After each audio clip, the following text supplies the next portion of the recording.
में कोरोना काल जैसी विकट परिस्थिति में हमने एक कविता लिखी थी कि घरों में रहा कीजिए। वो काफ़ी सोशल मीडिया पर वायरल हुआ। लोग टोटल 4 किताब अभी तक हम लिखे हैं और ये लेखन का कार्य कंटिन्यू जारी है, ये अनवरत चलती रहेगी। और मैं लेखन से अचानक में रुचि रही है और आकाशवाणी मेरा सबसे बड़ा प्लेटफॉर्म रहा है। 14 साल हमने वहाँ पर सेवाएं दी। 14 साल अनवरत मेरी कविताएं, वार्ता, परिचर्चा प्रसारित होती रही है।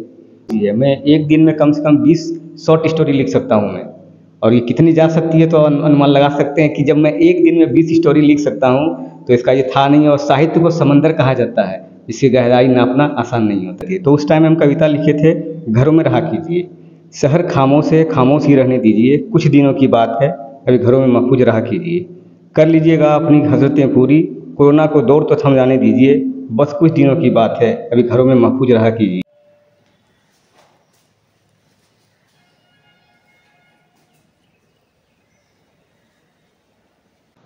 नमस्कार, अपना जमुई चैनल देखना शुरू कर चुके हैं पर मैं हूं आपके साथ अभिषेक। देखिए, अभी हम जो मौजूद हैं जमुई के मलयपुर में, और मलयपुर में एक ऐसे शख्स से आपको मिलवाने जा रहे हैं जो काफ़ी जो है ट्रेंडिंग में भी चल रहा है। जो मलयपुर के एक युवा लेखक हैं त्रिपुरारी पांडे जी, इनके बारे में कहा जाता है कि 19 साल में ये जो है 4 किताब लिख चुके हैं। युवा लेखक हैं और इनकी जो है संक्षिप्त हम परिचय दे दें। लॉकडाउन के समय में इन्होंने एक कविता लिखा था जो काफ़ी वायरल हुआ था और नेशनल चैनल पे जो है इनकी कविता को जगह मिला था। तो आइए हम बगैर समय गंवाए जुड़ते हैं त्रिपुरारी पांडे जी से। स्वागत है आपका। जी नमस्कार, आपका और आपके चैनल के माध्यम से सभी लोगों को नमस्कार। युवा लेखक कैसे देखते हैं? लगभग मैं 2004 से हम लिखना स्टार्ट किए हैं। 2004 से अचानक लिखे थे। पहला कविता जब हम लिखे थे हमको खुद पता नहीं था कि हम कविता लिखे हैं। जब टाइपिंग करने जा रहे थे, लालजी सर थे, उनके मैडम को देखिए तो बोले ये तो तुम कविता लिखे हो और ये लगातार इसको कंटिन्यू तुम लिखते ही रहना है। फिर लगातार ये श्रृंखला चलती रही। अचानक एक दिन टीवी रेडियो पर था कि वहाँ पे आकर के अपना जो भी है साहित्यकार हैं वो अपने आके दे सकते हैं। तो वहाँ पर जब हम गए तो हमको जाने का मौका मिला। काव्यांजलि कार्यक्रम में उसमें हम गए। फिर वहाँ से वार्ताकार और रचना और कविता के साथ मेरी वार्ता परिचर्चा आकाशवाणी केंद्र भागलपुर से कंटिन्यू में प्रसारित होती रही है। फिर 2020 में अचानक एक दिन हमारे पास कॉल आता है हमसे दूरदर्शन से, हमें नेशनल चैनल पर मौका मिलता है कार्यक्रम उड़ान में, और उड़ान में जाके अपनी कविता हम सुनाए हैं। वहाँ से मेरा प्रकाशन भी हुआ है। और उसके बाद फिर लॉकडाउन की अवधि में कोरोना काल जैसी विकट परिस्थिति में हमने एक कविता लिखी थी कि घरों में रहा कीजिए। वो काफ़ी सोशल मीडिया पर वायरल हुआ, लोगों तक पहुँचे, अखबारों की सुर्खियों में रही। साथ ही उसके जरिए मेरा बहुत से चैनल पर, टीवी चैनल पर भी न्यूज़ को दिखाया गया।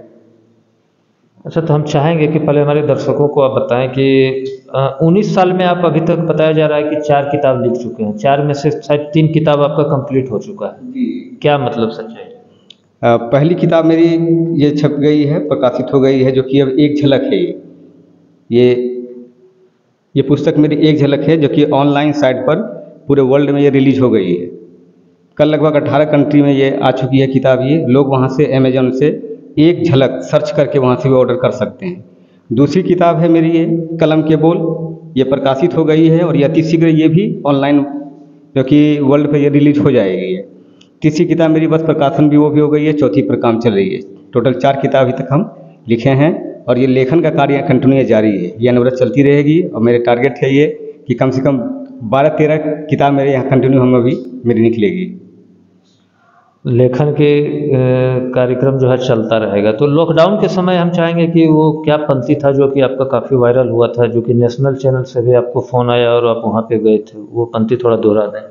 वो पंक्ति थी, कोरोना काल जैसी वैश्विक महामारी में काफ़ी विकट परिस्थिति थी, लोग घर से बाहर निकल रहे थे और सरकार के इतने आह्वान के बाद भी वो घर पे नहीं रह रहे थे। तो उस टाइम हम कविता लिखे थे, घरों में रहा कीजिए, शहर खामोश है, खामोश ही रहने दीजिए, कुछ दिनों की बात है, अभी घरों में महफूज रहा कीजिए, कर लीजिएगा अपनी हजरतें पूरी, कोरोना को दौर तो थम जाने दीजिए, बस कुछ दिनों की बात है, अभी घरों में महफूज रहा कीजिए।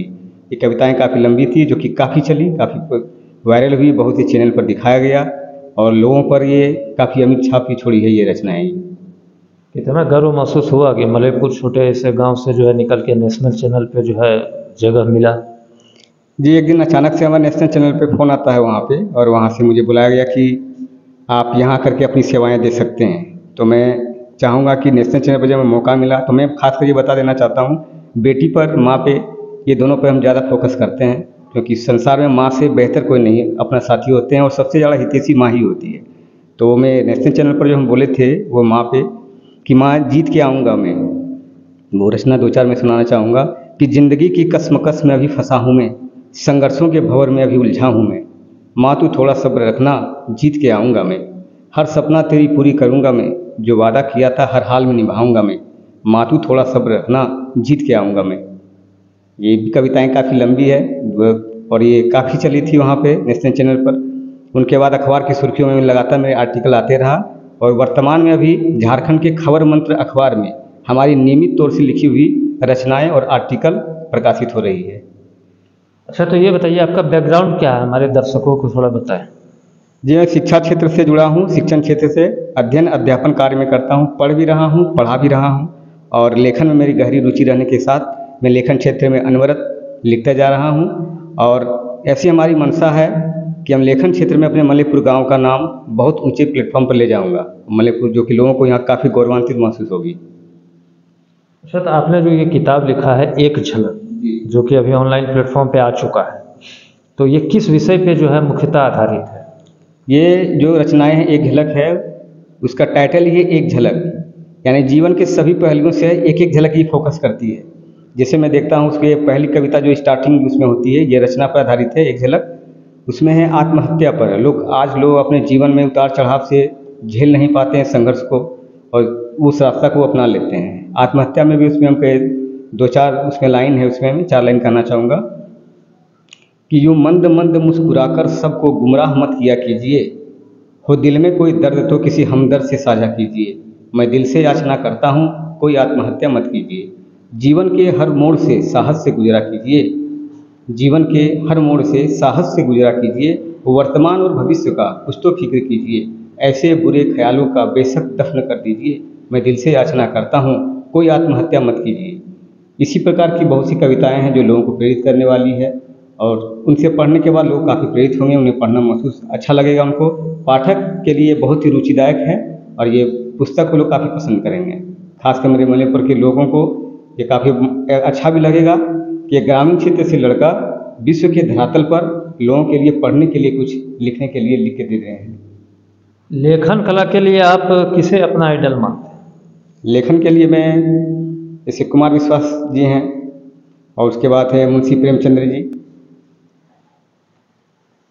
मुंशी प्रेमचंद्र जी काफ़ी गरीबों के मसीहा रहे हैं, खासकर उनकी पंक्तियों में किताबों में हम देखे जाते हैं, शोषित वंचितों के लिए वो अक्सर लिखा करते हैं, वो सब हमारे आइडल हैं। पहले के ज़माने में कई नामी गिरामी लेखक हुआ करते थे, मगर आज के युवाओं में इस कला के प्रति रुचि कम क्यों हो गई? लोग इनसे इसलिए नहीं रुच रही है, पहली सबसे कारण है कि सपोर्ट का इसमें कमी है। मैं अपना अनुभव साझा करता हूँ कि मैं भी इस मंच पर लिखता हूँ तो लोग कहीं से कुछ निकलते, पहला उनका समर्थन होना चाहिए पड़ोस का और समाज का, किंतु समाज के लोग उन्हें उनकी क्वालिटी को, उनकी योग्यता को, टैलेंट को दरकिनार करते हैं, उन्हें समर्थन नहीं मिल पाता है, जैसे उनका साहस या तो टूटता है। ऐसे में है कि अपने पेशेंस पर यदि मैं यही कहना चाहूँगा कि जिन लोगों में ऐसा टैलेंट है वो अपने टैलेंट को बरकरार रखें और अपने दम पर विश्व पटल पर अपना नाम पहचान अपना अर्जित करें और अपने गांव का, अपने देश का, राज्य का नाम रोशन करें।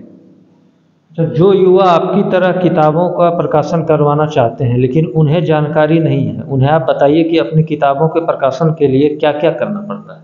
ऑनलाइन का ज़माना है, डिजिटल ज़माना है, ये ऑनलाइन साइट पे बहुत से ऐसे प्रकाशक होते हैं, उनसे वो संपर्क करें। उन प्रकाशकों से संपर्क करने के बाद वो सारी प्रक्रिया उन्हें बताएंगे और उनके बाद से वो लोग प्रकाशित करके वो अपने खुद प्लेटफॉर्म पर ले जाते हैं, जहाँ से पब्लिशर भी मिल जाते हैं, उनको सेलर भी मिल जाते हैं। तो लोग उनसे संपर्क करें, सारी सुविधाएं, सारी जानकारी ऑनलाइन पर मौजूद है। अच्छा, तो अंत में आप ये थोड़ा सा हमारे दर्शकों को बता दीजिए कि जो किताब आपकी ऑनलाइन अभी प्लेटफॉर्म पे आई है एक झलक, उसका कीमत क्या है? एक झलक का जो प्राइस है उसका रखा गया है 265 रुपया। लोग अमेजोन पे जाके एक झलक लिख के ये सर्च करेंगे, ये पुस्तक आ जाएंगे। साथ ही ये पुस्तक जो है अमेजोन किंडल पर भी उपलब्ध है, वहाँ से उनका 150 रुपया दाम है और ये किंडल पर कल आया है, जो कि लगभग 18 से 19-20 देशों में ये हो चुकी है। ये किंडल पर 150 है और आपका अमेजोन पर 265 रुपया है। लोग ऑर्डर करके मंगा सकते हैं अपने घर तक। तो वो तो हो गई ऑनलाइन की बात। अगर जमुई के लोग यहाँ खरीदना चाहें तो क्या यहाँ कहीं लोकल स्टोर पे, किताब दुकान पे उपलब्ध है वो किताब? लोकल स्टोर में तो नहीं रह जाएगा, क्योंकि ये ज़माना ही ऑनलाइन का है। तो प्लेटफॉर्म पर है, डिजिटल प्लेटफॉर्म है, अमेजोन है, फ्लिपकार्ट है, कोबो है, इंस्टा मोजो, इन सारे प्लेटफॉर्म पर ही मौजूद है। जिससे लोग आज सभी लोग परचेस कर रहे हैं मंगा के, अमेजोन से ही ले सकते हैं, क्योंकि ज़माना डिजिटल है। अगर ये बुक सेलर अगर लोकल में रखा जाता है तो उसकी समस्या ये हो जाती है कि फिर उनको खोजना पड़ेगा एक राइटर को कि मेरे बुक को सेल कौन करेगा। एक दुकान से 2 सेलर तक वो जाते रहेंगे और ये समस्याएं काफ़ी उनको आएगी। तो सबसे बेहतर है आज के ज़माने में जो हमारे जैसे लेखन क्षेत्र से जुड़े हैं उनसे यही मेरा परामर्श रहेगा कि आप ऑनलाइन साइट पर उपलब्ध हैं पब्लिशर का, उनसे संपर्क कीजिए। वो आपको पब्लिश भी कर देंगे, वो आपको सेलर भी दे देंगे। उसके बदले में आपको लेखक को रॉयल्टी भी मिलती है, उसके बदले में आपको रॉयल्टी भी मिलेंगी। तो इस क्षेत्र से जुड़ें और इस क्षेत्र में नाम रोशन करें और बेहतर है कि इस पर कार्य करें, बहुत ही अच्छा नाम होता है इसमें। तो ये छोटे गांव मलेपुर से निकल के युवा लेखक का तगमा आपको मिला है त्रिपुरारी जी, कैसे देखते हैं? जी, इसमें लेखन से अचानक मेरी रुचि रही है और आकाशवाणी मेरा सबसे बड़ा प्लेटफॉर्म रहा है। 14 साल हमने वहाँ पर सेवाएं दी, 14 साल अनवरत मेरी कविताएं, वार्ता, परिचर्चा प्रसारित होती रही है। वहाँ से हमको एक नाम और पहचान मिला। फिर दूरदर्शन पर गए, फिर लॉकडाउन की अवधि में लगातार बहुत से टीवी चैनलों पर हम आए। उसके अलावा फिर हमें अखबार की सुर्खियों में बने रहने का मौका मिला। फिर हमने किताबें लिखना शुरू की जो संग्रह करके रखे थे, और अब उसे हम लोगों के समक्ष लाना स्टार्ट कर दिए। उनको पहले प्रकाशित हो गई, ऑनलाइन मेरी एक झलक आ भी चुकी है। दूसरी बुक मेरे पास है, ये कलम के बोल, ये जल्द ही ऑनलाइन साइट पर भी पूरे वर्ल्ड में ये किताब मौजूद रहेगी। तीसरी किताब ये आने वाली है, चौथा पर ये काम चल रहा है। मेरी चौथी जो किताब है वो है परिवार पर डिपेंड करती है, परिवार एक हकीकत ये भी। तो सारी किताबें लोगों के लिए और काफ़ी ज्ञानवर्धक हैं, रुचिवर्धक हैं। लोग जुड़ें, हमारी किताबों को पढ़ें और सभी से ये रिक्वेस्ट है कि वो किताबें परचेस करके, ऑर्डर करके, पढ़ के हमारा समर्थन करें और मेरा हौसला बढ़ाएं। चलिए, तो ये चौथा किताब आपका जो है लगभग कंप्लीट पे है, ये सिलसिला कहाँ तक जाएगा? ये सिलसिला लगभग अनवरत चलेगी और हमारी लगभग मैं कैपेसिटी एक क्षमता बताऊँ, मुझे इस क्षेत्र में काफ़ी रुचि है। मैं एक दिन में कम से कम 20 शॉर्ट स्टोरी लिख सकता हूँ मैं, और ये कितनी जा सकती है तो अनुमान लगा सकते हैं कि जब मैं एक दिन में 20 स्टोरी लिख सकता हूँ तो इसका ये था नहीं। और साहित्य को समंदर कहा जाता है, इसकी गहराई नापना आसान नहीं होता। चलिए, ये थे हमारे साथ युवा लेखक त्रिपुरारी पांडे जी, जो कि मलेपुर के छोटे से गांव के रहने वाले हैं। और हम चाहेंगे कि इनका जो किताब अभी हाल फिलहाल अमेजोन और ऑनलाइन प्लेटफॉर्म पे आया है, एक झलक, जमुई के और बाकी जो भी हमारे फॉलोवर्स इस वीडियो को देख रहे हैं, इनका सहयोग करें, समर्थन करें और ज़्यादा से ज़्यादा इनकी किताब को जो है ऑर्डर करके, मंगा के, पढ़ के उसको अपने जीवन में आत्मसात करें। बाकी फ़िलहाल हम अभी इस वीडियो को यहीं समाप्त कर रहे हैं। बहुत बहुत धन्यवाद।